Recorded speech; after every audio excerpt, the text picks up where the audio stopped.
going on, guys? Still filling in the gaps before Scream 5.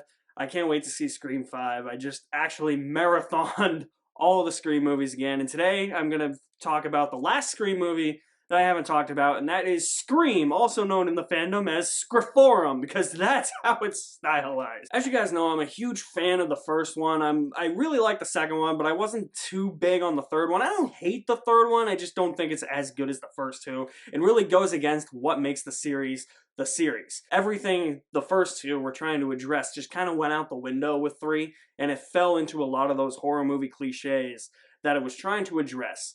4 brings that back, but it still does fall into those traps at times where it does become a cliched slasher film, but nowhere near to the extent of the third one. I have a lot of fun with Scream 4. I don't think it's as good as 1 or 2, but it is better than 3. That seems to be a common theme on my channel lately because I thought Hotel Transylvania 4 wasn't as good as 1 or 3, but it was better than 2. So the 4th one in a series seems to always be the 3rd best. I don't know how, but I was actually happy that it definitely tried to address the cliches and the tropes of Hollywood remakes and reboots. The entire opening sequence is one of my favorite opening sequences in a Scream movie. You have a lot of meta references again in this movie, as you do with all the other Scream movies, but this one you have more of the movie within a movie, where you see Stab 6 play out, 2 characters get killed, and then it goes to Anna Paquin and Kristen Bell, and they're part of Stab 7. So you're watching a movie within a movie that's a movie within a movie. And that's a really unique way to open a Scream movie. I really love that opening, and that opening alone puts it above 3 for me. I really love what the characters are and where they end up in this movie.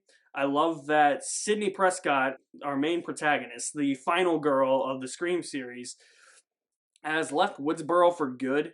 And she's written a book about her experiences, but now she's coming back to Woodsboro to do a signing on her book tour. She has this really annoying manager played by Allison Brie. It was so satisfying when she got ganked. I could not stand another minute of her. Dewey hasn't moved forward in life. He's still the sheriff of Woodsboro, but he's married to Gail, and Gail has writer's block. And let me just say this. I actually haven't said this about Gail in the previous 4. I just love how motivated she is and just how into these murders that she wants to just investigate these murders, you know? Like, honestly, with Gale Weathers, I feel like Gale Weathers is the Lois Lane that the DCEU was trying to make Amy Adams, but failed to make because Amy Adams was just playing Amy Adams. You know, and that's not me taking anything away from Amy Adams, because I really love Amy Adams as an actress. I just think that she's playing herself as Lois Lane. Like, when I look at her as Lois Lane, that's not Lois Lane. She doesn't have the spunk, she doesn't have the sass, and she doesn't have the snark in those movies. You know who does, though? Courtney Cox is Gale Weathers. Listen, in about 2 seconds, I'm gonna revitalize your face with my tarnished brand. I still got it. I love her involvement in this movie, and then this movie actually plays with another character named Judy Hicks. She's Dewey's partner. They set something up that they don't follow through on, and thank God they don't. And I know that they were going to go down that route, but they trick you. And it was great, because it would have hindered this entire movie. You could tell that they were setting that up to be a love triangle between Judy, Dewey, and Gale. Luckily, that doesn't happen, and Judy just comes off as, she starts off as an annoying character, and you're wishing for her to die. But as the movie progresses, and she's not the Ghostface killer in this, as the movie progresses, you actually start to like her character a lot more. Even though Gale is a little bit jealous of her, I actually like those jokes that Gale throws at Judy in this movie. I think it's really fun. And for the first time in a Scream movie, the legacy characters are supporting characters. We're actually focusing on other high school students that go to Woodsboro High. But I think that the way that the legacy characters are incorporated into this movie is very smart. Even though one of these characters is Jill Roberts and is played by Emma Roberts, that's very confusing. What's also confusing is that apparently we are learning that she's like Sydney's cousin or something.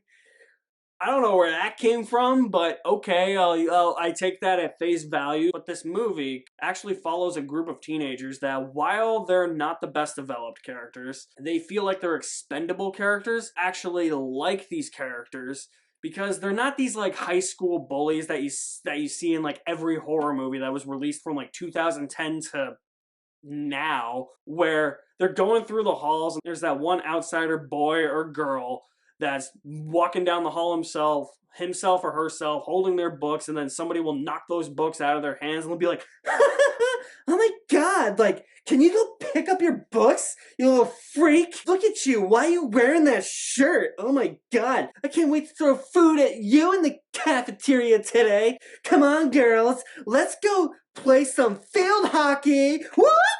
Yeah, it's not like that, thank God. There's mentions of like, oh hey, there's like this asshole boyfriend named Trevor and they think he keeps stalking them. They even suspect that he's the Ghostface killer in this. But luckily we are able to like these characters even if there's not a lot of development or emotional connection to any of these characters.